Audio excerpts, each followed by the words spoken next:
Let me take that over. What's that? Nope, you go for it. All right. Make a motion to accept the agenda for Monday, March 9th, 2020. Second. All in favor? Aye. All right, scheduled items. Discuss vote homeowner application number 3 for Community Septic Management Program, CSMP Septic Betterment. So you had originally approved this in the fall or last summer, I think. Yeah, it was like this fall. So this is a septic system that's in failure, but we have a new owner that wants to now apply for the betterment. So they sold it before they used the betterment. Mm-hmm. So we had approved it because they had a septic plan, and now the new owner wants to just apply. So the new owner's applying, and you need to approve up to $25,000 because it's going to cost. Because they want to use PA Construction, which is $22,700. But we don't know what other kind of fees they're going to put in there. So if you could approve it up to $25,000, that would be great. Okay, I make a motion to approve it. Seconded. All those in favor? Aye. Aye.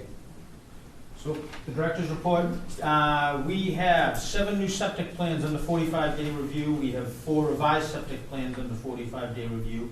11 sets of plans awaiting engineering revisions, 5 sets awaiting Concom review. We have 5 as-bills for new private wells, 14 as-bills for septic systems installed. We have 17 failed systems currently. I do want to just take a moment tonight in my report just to talk about the coronavirus, COVID-19. It is very, very similar to a seasonal flu as to what we get. There is a lot of panic out there. I believe that if we took this much attention to seasonal flu, we wouldn't be having that kind of panic now. Seasonal flu kills about 36,000 people every year, and the same precautions you can take to protect yourself from seasonal flu are the same steps you can take to protect yourself from the coronavirus. Those steps are wash your hands, wash your hands, wash your hands. You can't say it enough. Wash your hands, do 2 verses of happy birthday, hot soapy water or cold soapy water. It is the soap suds that attract the viruses off of your hands and then you rinse them off. It's not the hot water, it's the soap. So that's one of the most important things you can do. If you have to cough, you want to make sure that you cough into the elbow of your sleeve, into a tissue, and then throw the tissue away. Another thing that we can do is avoid taking your hands, putting them to your face, your mouth, your nose, your eyes. What happens is the virus, someone coughs, droplets, it's spread through droplets. A droplet could land on a table, on a doorknob. Someone opens up the doorknob. Now they've touched the droplet. Then they scratch their eye. That's a way for the virus to get into their system and for them to become contagious. We don't know how long the virus actually survives on a surface. Seasonal flu is anywhere from 24 to 48 hours. This could last up to 4 days, so that's a very significant difference. But again, the way that you can prevent it is those steps. Social distancing is another great way to prevent the spread of the disease. And when I say social distancing, I mean 6 feet in between people. We're not telling people not to go out. We're not telling people not to go out to dinner. Social distancing. Just stay 6 feet away. Be aware of what you're doing, because if you cough out there and you don't cover yourself, you're just exposing other people. So by protecting other people, you're also protecting yourself. Another thing that I just wanted to talk about is, the virus so far we haven't seen a lot of numbers on children. That's a big, big thing. So I'm really glad to see that.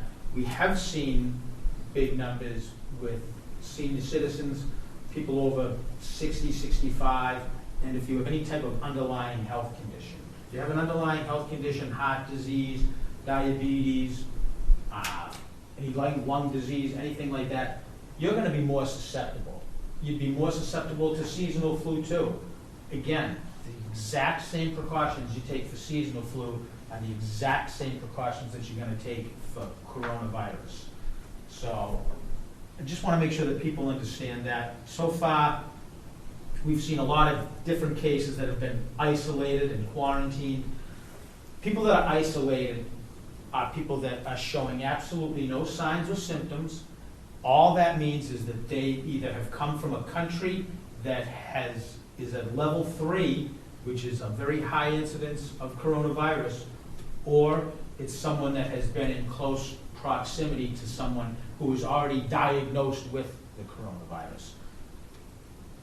So far, we've probably had in Massachusetts over 1,000 people that have isolated themselves voluntarily for 14 days.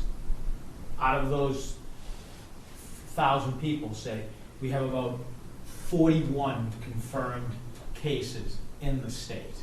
We don't have any in Plymouth County at this point. We don't have any in Scituate. And again, I can't emphasize enough, the same things you can do to protect yourself against seasonal flu, which we should be doing every single season, are the exact same things you can do to protect yourself from coronavirus. Wash your hands, social distancing, keep your hands away from your eyes, your nose, your mouth, and what was the other one? That was it. I didn't know the difference between the common flu and coronavirus. They would take a swab from your mouth, throw it But in the there's lab. no, I mean, a cough's a cough, a runny nose, a runny nose, a sore throat's a sore throat. You don't know. You could have one, you could have You the could other. have the other, you don't know. You don't know. Again, the signs and symptoms for coronavirus, influenza, exact same thing. Temperature, high fever, coughing, same thing. Those are the top 2 for influenza, it's the top 2 for here. You have a little bit more trouble breathing with coronavirus, and with seasonal flu, you have more body aches and pains. You feel more drawn down. But the vast majority of people who come down with coronavirus will recover. It's You can say it's an underlying an ailment. underlying ailment that's going to be the Usually the trigger. fatality. And people who have underlying conditions, they know. And they know the precautions they should take because their doctor tells them every single time they go. Okay. So, if anybody has any questions, they can contact the Scituate Board of Health. We're there all the time and we can answer anything. If you have a group that you'd like someone to have us come out and give you a talk, that's no problem at all. We can go out and do that too. That's it. Cool. Thank you. That's all the old business? Yep. New business? Any other business? Just recs that have already been signed. That would be other business administrative invoice approvals. We've gone right through those, so I think they're all set, everything's signed. And last one, I think, is adjournment. Who wants to make the motion? Make a motion to adjourn. the meeting. Second. Thank you. All in favor? Yes. Aye. And my humbly apologies. Ooh. We're still in an hour and a half hour. Huh? We're still in an hour and a half hour. All right, guys. Well, did I still touch your face? Did you see?